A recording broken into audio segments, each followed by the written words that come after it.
Good morning. Welcome back. Happy Thursday to everybody.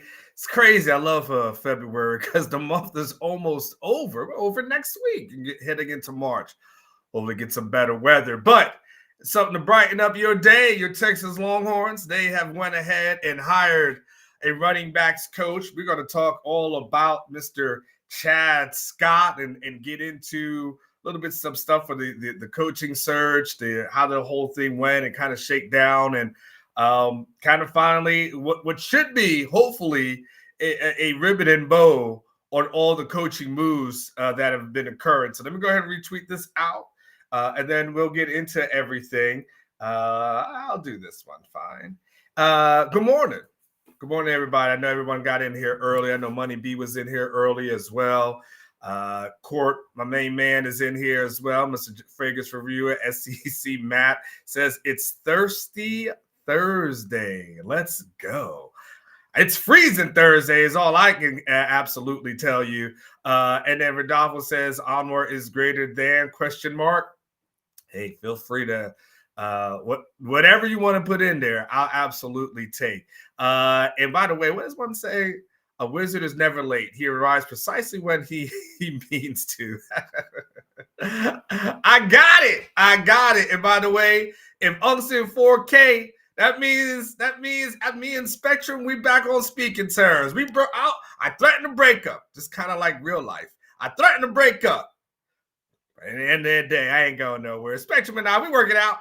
So, Texas, Steve Sarkisian has actually worked it out. You know, we've been waiting for this hire, and it was almost like a boom kind of thing. I find out last night that there was 3 candidates that from the job, right? It's how crazy life goes. And so, I've been waiting all day, and I finally, was able to talk and check in with somebody, finally get out. And there was 3 people who were the finalists for the job. It was Georgia Tech running backs coach Norvell McKenzie, West Virginia running backs coach Chad Scott, and Nebraska coach EJ Barthel. Hope I'm saying his name correctly. I apologize if I'm not EJ.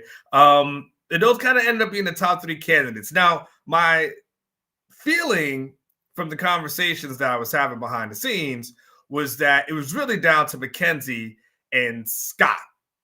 And I was about to lean in my head towards McKenzie because one of the things it said in his bio was that he had a bunch of Atlanta ties. And I said, oh, Atlanta, Georgia. Okay, I know where Texas is headed with this one.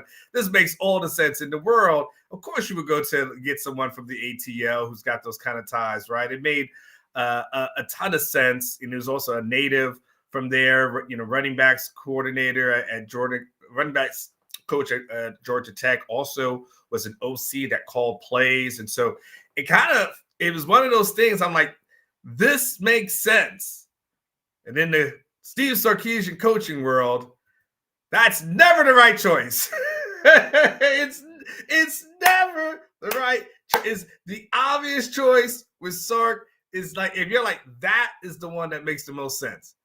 That's the one that's probably not going to be the gets the job, right? It's got to be, here's a guy from Georgia, another guy that resume. Here's a guy from Alabama, resume. Well, who's this guy from Alcorn State? It's like, it's the Alcorn State guy that gets it. But at the end of the day, and good morning to you, Stephanie, and Cool Horn Lake, and Just a Dude. Good to see you guys and ladies in here as well. He goes with Scott, who, by the way, has a good resume. We'll go into it. We'll break down the resume that he has, but has a good enough resume that he gets the job and becomes a replacement to Shard Choice, becomes the 3rd running backs coach under Steve Sarkisian, starting with Stan Drayton, who gets promoted to become the Temple coach.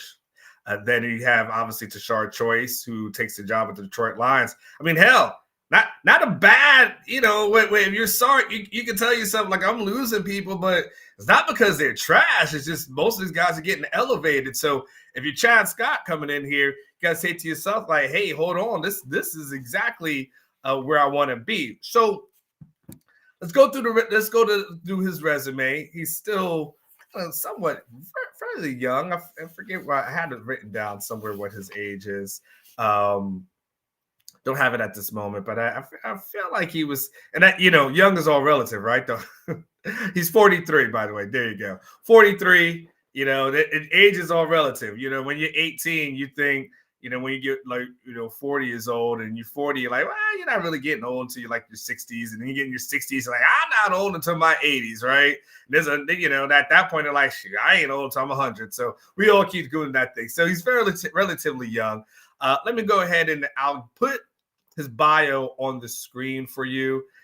Listen, if you're watching on the phone, this will not do you any good.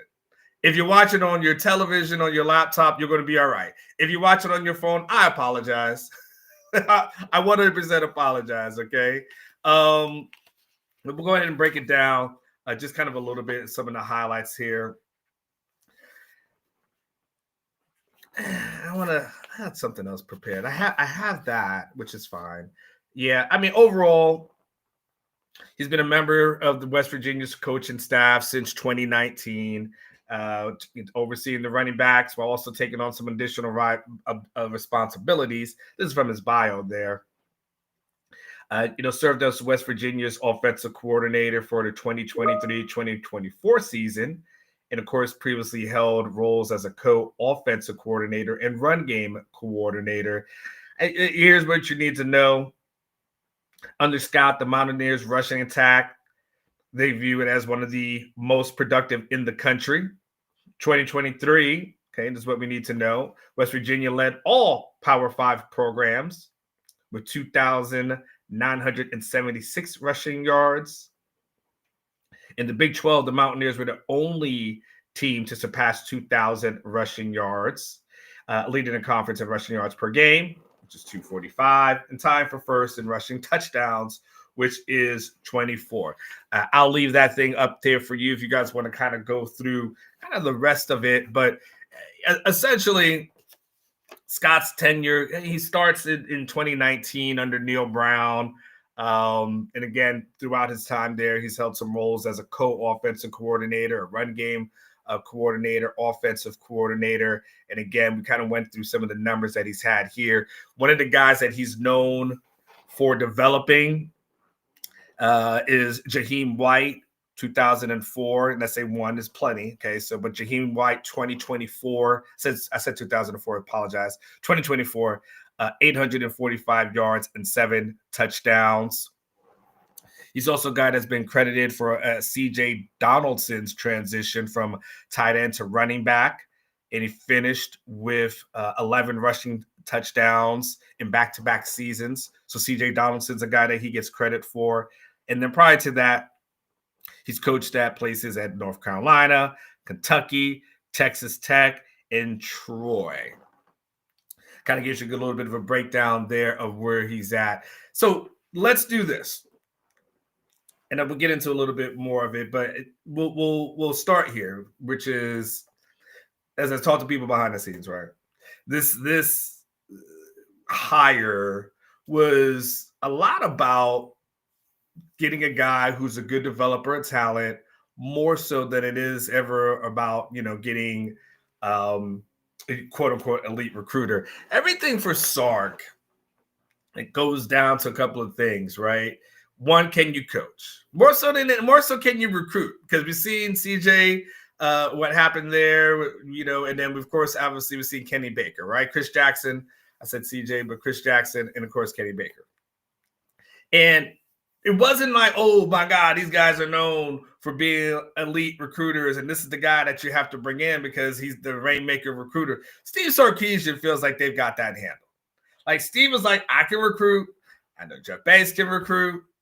I know I got Brandon Harris here, and I got my recruiting staff. Right, I've got guys on here who I feel like can really recruit. So I'm okay with that. Like I'll transit. I'll work you into something, right? So this hire wasn't necessarily saying we need somebody to go into this specific area and do these specific things, like Georgia, right? For instance, Tashard Choice in Georgia, or even like the last hire with Orfe, because he's got the Houston ties, right?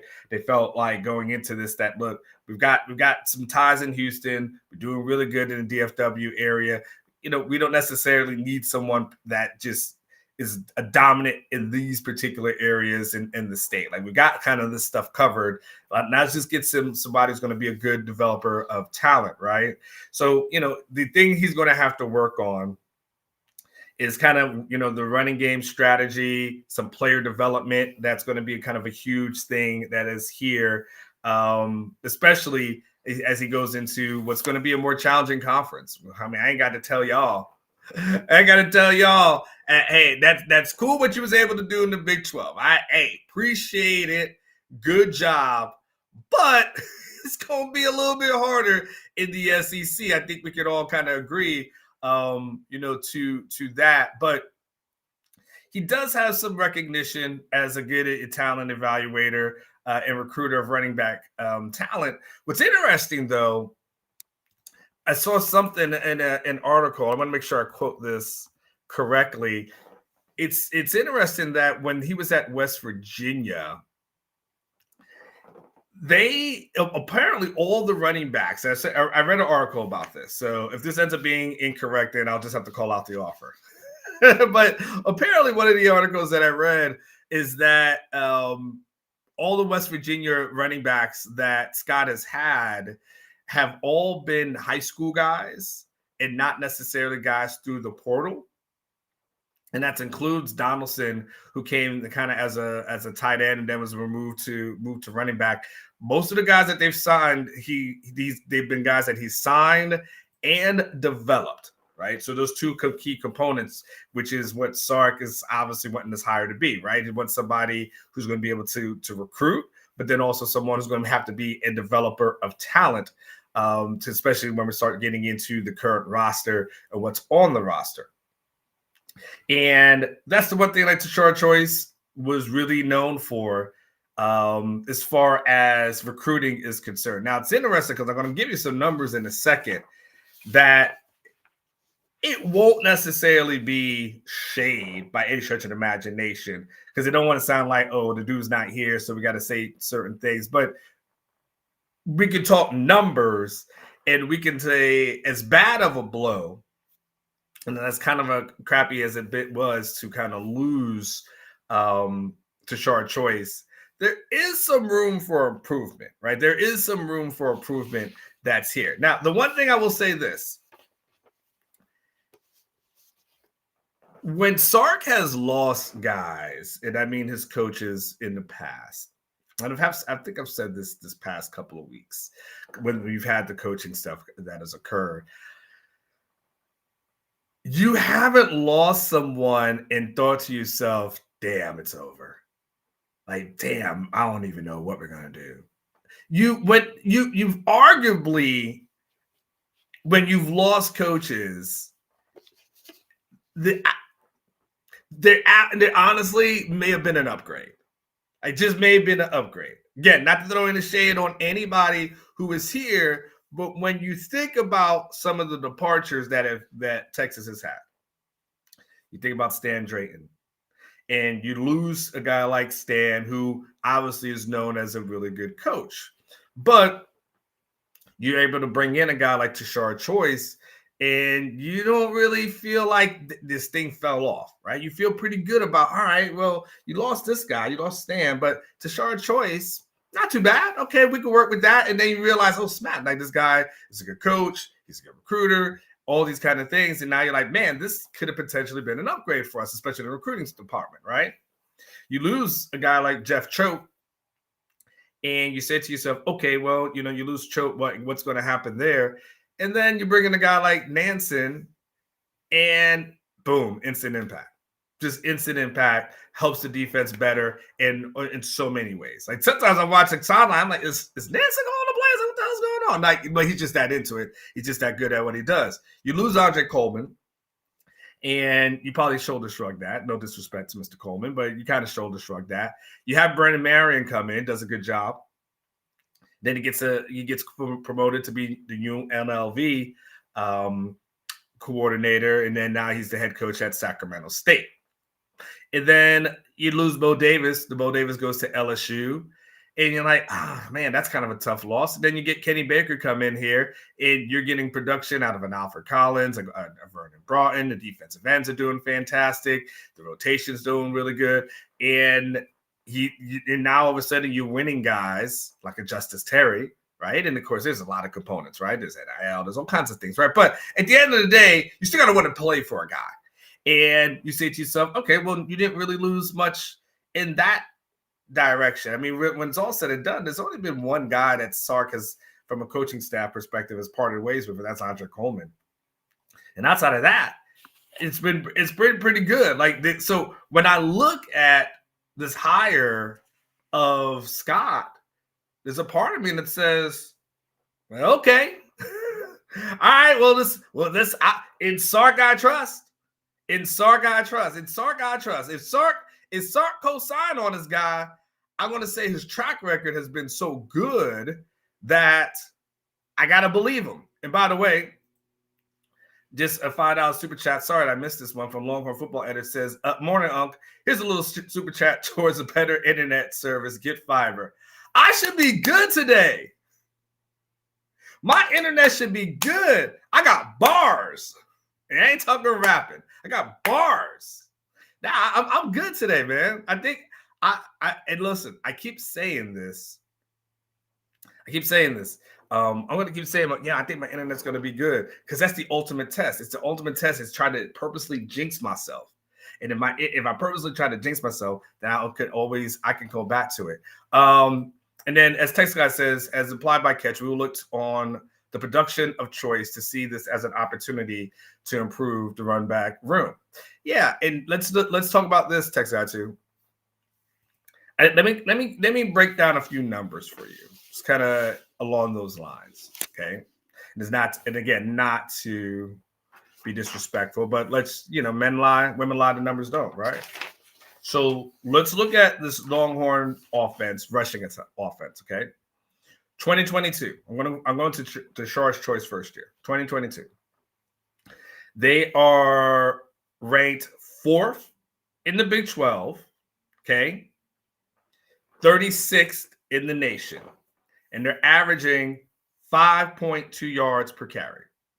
Okay, cool. 2023, now there's a little bit of a decline. They're ranked 6th in the Big 12. Now, they're 25th in the nation, which is a little odd, right? It's a little bit odd that, they moved up from a national standpoint, but they moved down in the Big 12, and they were at 5.01 yards per carry, okay? But still a little bit down from a statistical standpoint. Last season, Texas finished ranked 10th in the SEC, 71st in the nation. When we started in 2022, Texas was averaging 5.2 yards per carry. Last season, Texas averaged 4.3 yards per carry. Almost basically almost a full yard less from 2022 to 2024. Now, obviously, look, we won't be disingenuous here, right? There's some things that went into play with that. Obviously, you lose the CJ Baxter, which we don't know what you would or would not have had. But that being said, you still lose a CJ Baxter before the season. And then there's a Christian Clark as well. When I say like CJ Baxter I still view CJ Baxter as a good running back, but still kind of unproven as far as what do we know he looks like from week 1 to week 12. Like, I don't know. I don't know that. We got a better sample size of what Jonathan Brooks was able to do in that time span before he got hurt. But CJ, we're still kind of waiting. We're still waiting on, right? And we still have to wait on that. So that's why I say, with like no shade attached, that there is room for improvement in this run game. And again, yes, Tashard, he may have been, operating with one hand behind his back. Quatrain Weisner did get over 1,000 yards. Now, it took about 15 games for that to happen, but Texas still keeps their 1,000-yard streak intact as far as those things are concerned. And JWags, yeah, there is, so there, from the resume itself, there is not a lot of crossover with Sark and him, but I can tell you this: Chad Scott is kind of a very respected guy. Now, look, because he's coached at North Carolina, Kentucky, Texas Tech. He's obviously been there at West Virginia. So obviously, there's some familiarity as relates to the Big 12 and what he's able to do. The specifics on that, I don't have it. I haven't heard these specific, like they worked on a previous staff together or coached at a certain place. I just heard that he was doing, and again, I'll dig on that a little bit more, but I can just tell you what I know as of right now. Sark had a list that he was kind of dwindling down. Last week, it was in double digits. The goal was trying to get it to single digits by this past weekend and really start to kind of narrow it down to that top 5-ish or 3. But when you got into that top 5, and there was a couple people that there's at least one name from the NFL that I know Sark had targeted, but that person was just kind of lukewarm on the whole recruiting thing, and that's never I can't hate that, right? But I do know there's one person that was targeted. It was just he didn't want to recruit, and so Sark kind of just still kept going on and on. I have a good story. Y'all just remind me. I can't tell y'all today, but somebody remind me tomorrow that I got a story. And the reason I can't tell you right now is because tonight we have our war room. And because we have our war room, that kind of goes to our subscribers. So like stuff like this, I need to probably give them first before I just disseminate it to the public. But just remind me, I got a good story on how somebody was a candidate for this job and just screwed it up on some. All I can tell you, if anybody's there that can decipher it, it was some shit is what happened. And there you go. And I'll leave it at that. So you got Chad Scott comes in here, and he's got to figure out, okay, because they've lost Jaden Blue, okay, and you really have an unproven running back room when it's all said and done, because you got CJ Baxter. You don't know what to expect from there. You've got Quintravion Wisner, but is he your number one guy going into the season? Is he the person that checks all the boxes for you? Like, is he from day one, or is he a complimentary back? Like, that's what you have to kind of see. You do have Jarrett Gibson, but he's still growing, he's still developing, and he's still young, and that fumble issue is going to be an issue until it's not. You've got Ryan Niblett as well. You got Christian Clark will be coming off an injury. And then, you've got some young guys, James Simon. You've got Ricky Stewart as well. So, James Simon being a 4-star recruit from Shreveport, excuse me, and Ricky Stewart, a 3-star from Tyler, right? So that's the job, really. It's almost kind of like Kenny Baker last year, which is we need you to make these guys better. We need a teacher. We need an instructor. We need you to fundamentally make these guys better. And again, Chad's been able to do that. Also said is interested on his bio, kind of a sidebar. He's from Plant City, itty bitty Plant City. And I literally was like from Lakeland High School, which is this cousins. Like, it's Plant City and Lakeland just kind of back up towards each other. So I got to call my peoples, because I'm sure we got plenty of kinfolk in common. But yeah, the goal really becomes for him is, okay, take what we've got, make what we have better. Again, like I said, Kenny Baker was able to do with Alfred Collins, with Vernon Broughton, right? Make these guys into something better than what they are. Because again, they don't know, really, it's a question of mark what they have coming back. And look, Catch is giving you And we got an entire summer, right? So I'm not gonna waste all the topics today, but we do know that this offense is going to be a really unproven offense, and so they're really, this is why this offseason, one of the things that they're doing, they're just really drilling down on a lot of the fundamentals for this program, really trying to focusing on teaching. That's why they're not focusing on like spring games and things like that. Like they're really trying to drill down on the ways that they can be better, because when you start looking at the offensive line, there's going to be questions. When you look at the running backs, you got some questions. The tight ends, you got some questions. The quarterback, you should feel pretty good about. But look, even the family's letting everybody know there's going to be some ups, there's going to be some downs. Like, relax. Just know, like, it's not going to be perfect, y'all. Don't. And first time he throws 2 interceptions in the game, what's up with Trey? And so, and not to answer your question, Barbs, good morning to you. And you're always good here. What's the obvious upsides to this running back coaching hire?